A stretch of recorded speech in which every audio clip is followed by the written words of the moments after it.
I'd like to make a set of announcements because we need to tell everyone about what is in store tomorrow so that you're well informed. We have our interactive workshops in the first half of tomorrow. We start with the healthcare and the waste management workshop. These are two different workshops happening in parallel. There have been different sets of people working on both these workshops. So, for starters, if you have registered for the healthcare workshop, you need to go and check if your names have been listed out. Just right out here, there are certain names which have been grouped together and listed. You can go and have a look and see if you've been included, because there are certain topics put to each group about which the discussion will be.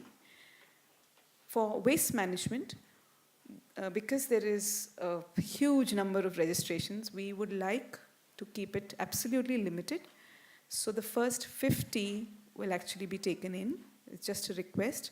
Please be there at the venue on time. Both healthcare and waste management are happening at VMCC, Victor Menezes Convention Center. I believe many of you went there today before you all reached here. So that's where it's going to be. One will be on the ground floor, one will be on the second floor. So that is where the healthcare and waste management workshops are going to be. Food and agriculture follows at 11:15, which will also happen in the same building.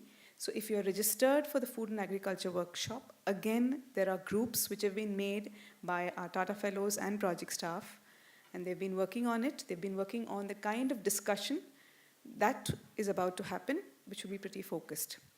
So I suggest that you all be here on time, because there were several who came in late today. So if you're registered tomorrow for tomorrow's workshops, waste management and healthcare will start pretty much on time. So it'll be nice if you're here by 9, especially for the waste management workshop, so that you are among the first 50. As far as education goes, it is only restricted to a select number, and those people will be informed about the venue before the end of the day today. All the other 3 workshops are going to happen at VMCC, that is Victor Menezes Convention Center. Most of them have already circulated the grand challenge statements that are about to be discussed. There are going to be certain panelists, certain experts who have been invited for tomorrow for these workshops. It is going to be a lot different from the audience that we see. Many more are expected. So it's a request to please be there on time, because then once it starts, you may or may not be allowed in because of the restrictive capacity. I hope that's fair. We are going to have the next session at 3:25. If we can start earlier, even better. We'll have 3 experts waiting to talk, after which the highlight of the day, that is the session with our... We have with us now Mr. Thiagarajan, who is from the Agastya International Foundation, which is a non-profit which runs the world's largest hands-on mobile science lab program that serves the education needs of economically backward school children. He's been involved with policy, scaling, and replication, funding, people's development, and innovations in products and services for the foundation. A chemical engineer from IIT Madras and an MBA from IIM Ahmedabad. He has spent about 33 years in diverse sectors like engineering, IT-enabled services, and infrastructure, before moving to the social sector with Agastya 9 years ago. He's also lectured in leading business schools, including the IIMs, the Indian School of Business in India, Yale School of Management, London Business School, and Kellogg School of Management, Northwestern University. Well-traveled, he's a man with a wide range of interests in sports and Indian classical music. Today, he's going to tell us the Agastya story behind curiosity to innovation in schools. This is a special session for the education domain. Mr. Thiagarajan, you're welcome. Thank you, Gayatri. It's indeed a pleasure to be here. I guess some more people will come in from tea in time to come. But we will begin. We'll begin with a small story of two girls, Venika and Nivedita. In 2016, they came into our 172-acre rolling verdant campus in Andhra Pradesh. 8th standard girls. Both their fathers were stone cutters. The place is known for granite, and they are stone cutters, and it's still a little primitive of doing it with their hands and chisels and hammers and all of that. So we had just set up an innovation hub called Navrachna, and these girls got themselves into the mold of thinking about design thinking and innovation mode, and by themselves, with a lot of mentoring and support, created a glove which kind of helped the father take away all the hurt and injury that they incur, in addition to the sweat and all the related issues. Now, how does this occur in a remote, rural, one of the poorest regions of Andhra Pradesh? And that's the story of Agastya, from curiosity to innovation at the school level. Our vision is here: creators, innovators, solution seekers, and leaders who are humane, anchored, and connected, using curiosity, creativity, confidence to learn, scientific temper, experiential hands-on science, and go farther than just an experiment in a bucket, but raise the ocean by an inch, which means it's a mass movement as well. That is our mission. And these are the values that we impart with our teachers, our children, and everybody. And the basic pedagogy, we are a school of schools. We don't have a school of our own. We visit several schools visit us. All our science centers and campuses and our mobile labs go to schools. But what we do is, towards the end of this, you see here, where's the pointer? This one? Small? That's not top one, okay. So 80% of what we experience and 95% of what we teach. That is when the greatest learning occurs. And that's what we try and do in Agastya. I'll now take you through a small movie.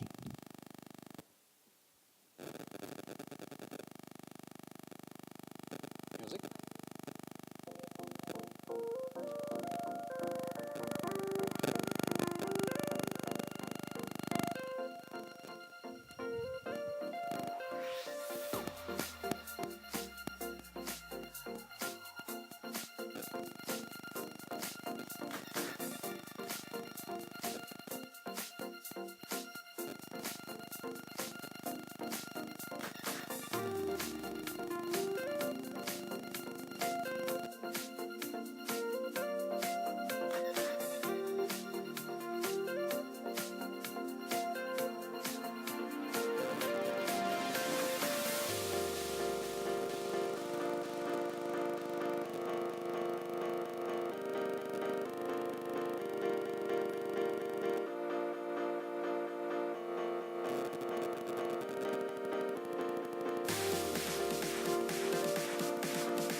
So I'm sure that video clip would have given you a overall sense of what we do, the kind of innovation that we have done in reaching STEM and art all over the country. Some of the numbers are again given here.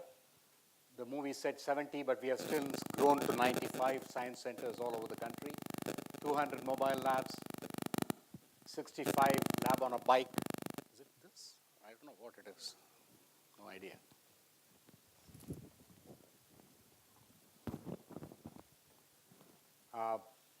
And so Operation Vasanta centers and young instructor leaders and so on, 19 states, and all the programs that we do are listed there. We keep innovating on both the distribution side and on the program side every year. We keep looking at how can we reach better, more intensely, what can we do to get the rural, underserved and semi-urban, underserved children into the mainstream, making them think, making them curious, or continuing to make them curious. In fact, one of the startling statistics that I saw the other day was that if you can surmise that 98% of children between the years 2 and 5 ask questions. I think that's natural, and they keep asking questions. Apparently, a study finds that after you go through your 10, 12 years of education, that number drops to 10%, the number of children who ask questions, which means we systematically kill curiosity or the questioning. Or somebody, or children start with question marks and they end up as full stops. And they join the workforce. And that's tragic, because if you're not curious in this world, you're not going to get ahead very far. So some of the innovative delivery methods I've already talked about in the movie, so I won't get into great detail. This is what I want to talk to you about, which is innovation, because when you want to translate for impact, which is the theme of the symposium, you need to have innovation at the back of whatever you do. How do you get school children to innovate, or at least get onto the path of innovation? That's what we try and do in the Innovation Hub. And we have provided a lot of tools, methodologies, and pedagogy to get children to think along design, innovation, prototyping, testing, validation, ideation, all the steps that you would talk about in good process innovation processes. And somebody like Mashelkar, who has visited us a couple of times, has said that this will be one of the finest places to do that for children. And today we are taking it out from our campus into our science centers. You're already doing something in Pune, and next year we'll probably be doing it in 15 science centers, and then scale it up in all the science centers that we have around the country. So the children who are engaged in innovation are normally young instructor leaders.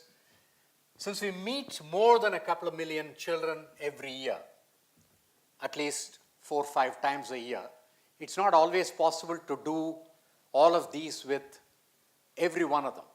And therefore, we do less than 0.1% of them as young instructor leaders who are more curious innately, who ask more questions, who teach others as peer-to-peer learning methodology into young instructor leaders, and then take them through the innovation, design thinking, and all of that. So everybody here would know this, IIT Bombay and so on. But to get children to go through these steps is what we do.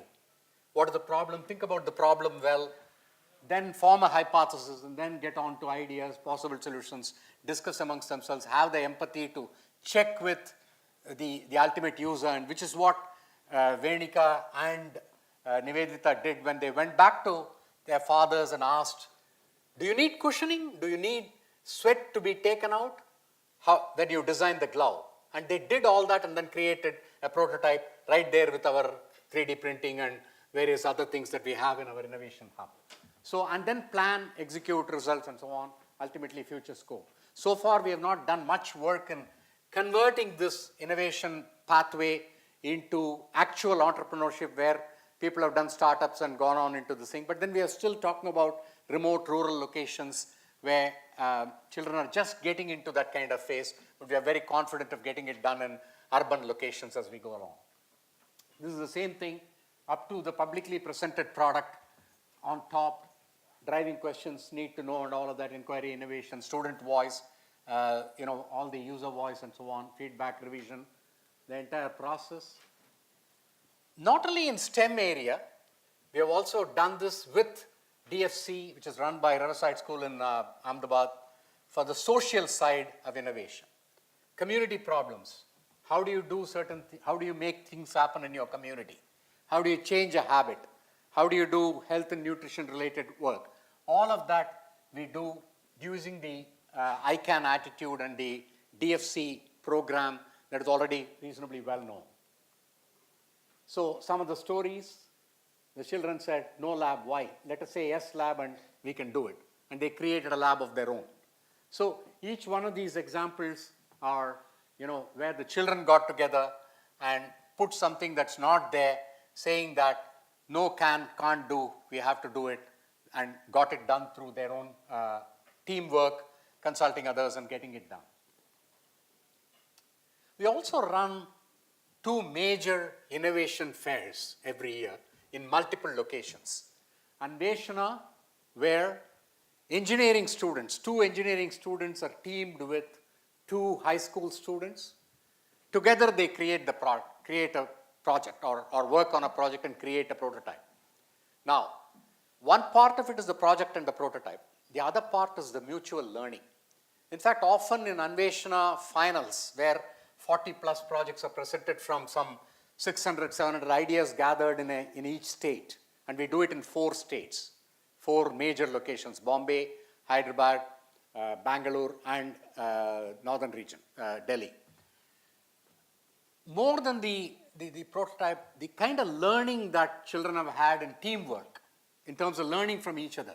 And often the engineering students have told us that they have learned a lot from high school students in terms of communication, in terms of things like it. So it's a mutual learning workshop.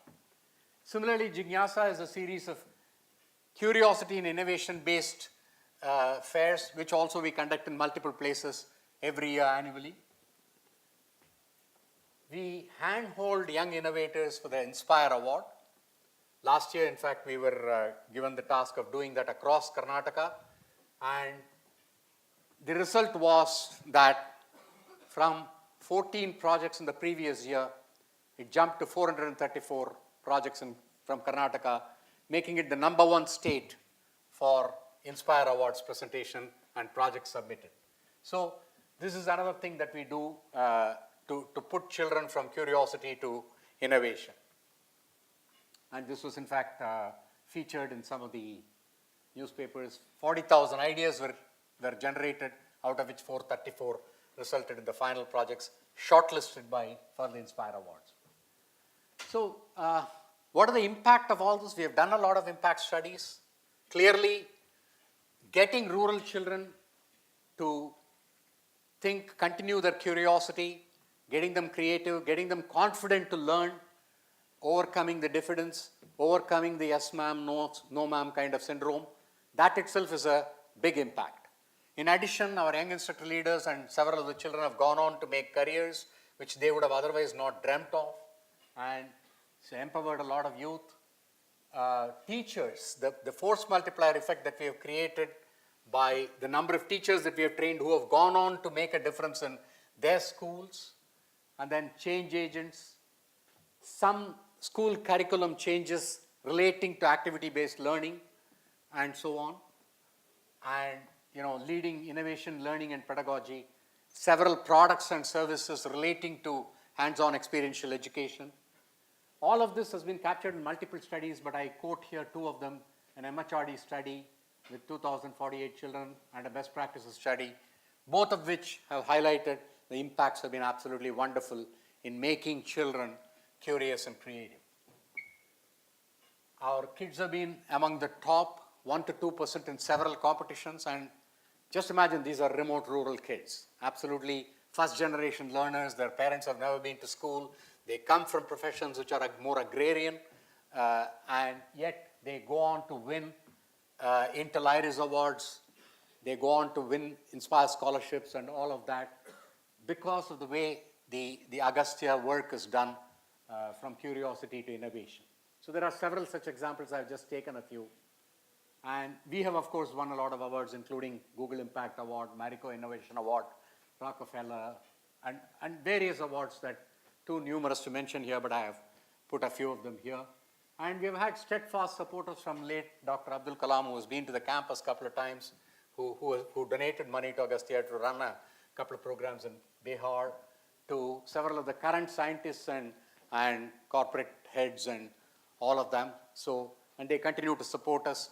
A couple of weeks ago, we had Professor Thiagarajan, who's the principal scientific advisor, coming there and talking about the fact that we have the base to make, kind of identify gifted children among the rural children, because there isn't enough number of people who reach them as much as we do. And he talked about that and said, can you get onto a project on that?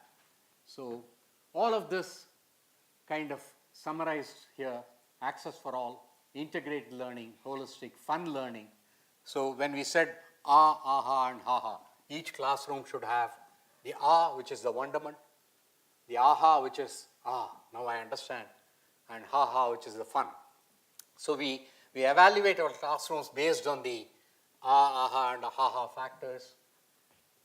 Can-do attitude, discovery, project-based learning, scalable and replicable. We have proved it ourselves that we can scale and replicate. We meet a couple of million children every year, and hands-on, interactive, and investigative. So some of the new things that we are setting up are very investigative. College children come there and kind of do work there. Thank you very much. Do we have time for any questions if they have? Or?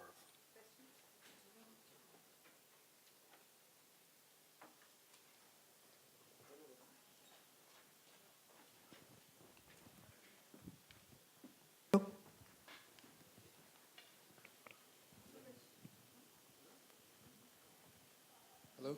Yes. Great work. I was just wondering, two questions. One is, how can organizations like IIT or MIT collaborate or help your organization in some way? That's number one. And number two, do you ever have students from other countries come and spend some time with the students, in a workshop or like a 2-week activity?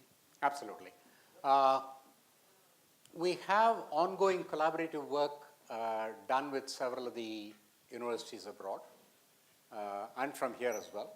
In fact, tomorrow Alka will talk about the LETS program, which is done from IIT Bombay's IDC in Agastya campus. So we do work with universities and institutes such as this. Olin College of Engineering, which teaches engineering through hands-on and project methods, we work with them, and this has been the 5th year of collaboration for developing specific products, which with our children they do. We work with people like Manu Prakash of Stanford on the $1 microscope. We are one of the largest laboratories of doing that, with a lot of blogs on what all children have looked through that.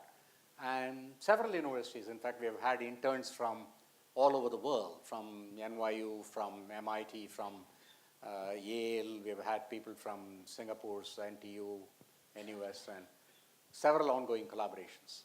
And management students from LBS, UCLA, all of them come and help us with our processes, because running an enterprise this large also requires managerial inputs. We have 1,400 people on rolls and another 800 people as volunteers. And we pay them market salaries every day, every month. And running a large enterprise like this also requires managerial inputs. And so we get a lot of interns from management schools as well.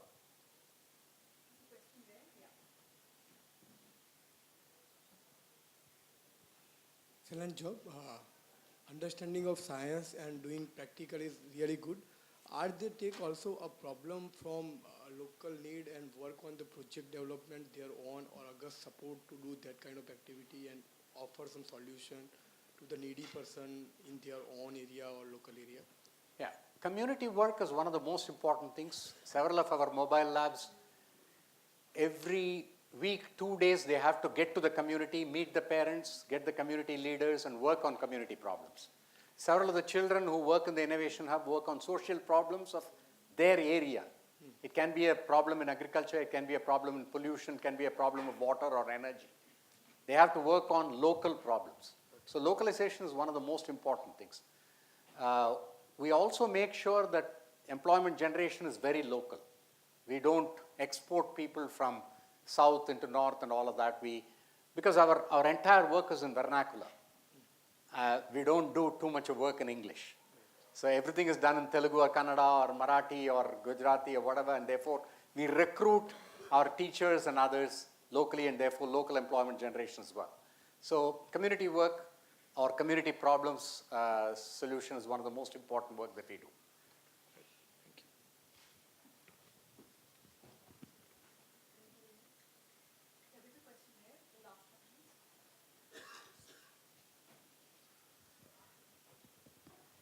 Hi, my name is Sachin Bapat.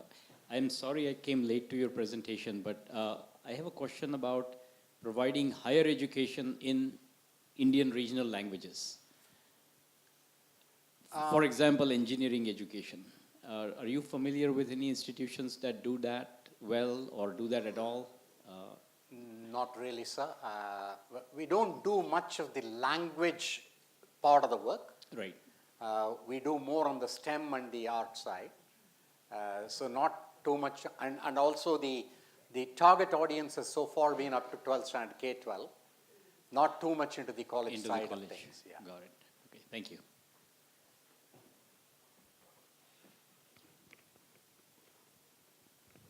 Hello.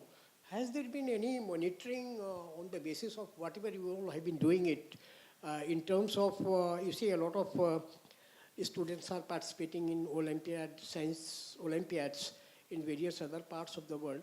So has there been any such sincere efforts on the part of you people that when you have been managing such a large number of volunteers, instructors and students, what is the outcome of it?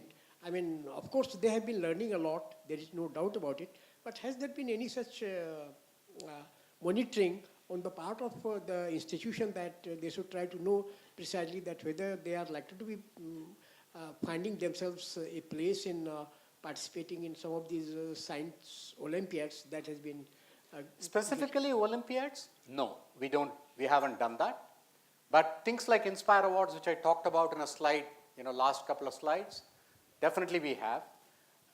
We are talking about underserved people, rural people who are still not into the kind of schools that we are talking about, which naturally send some of their kids there.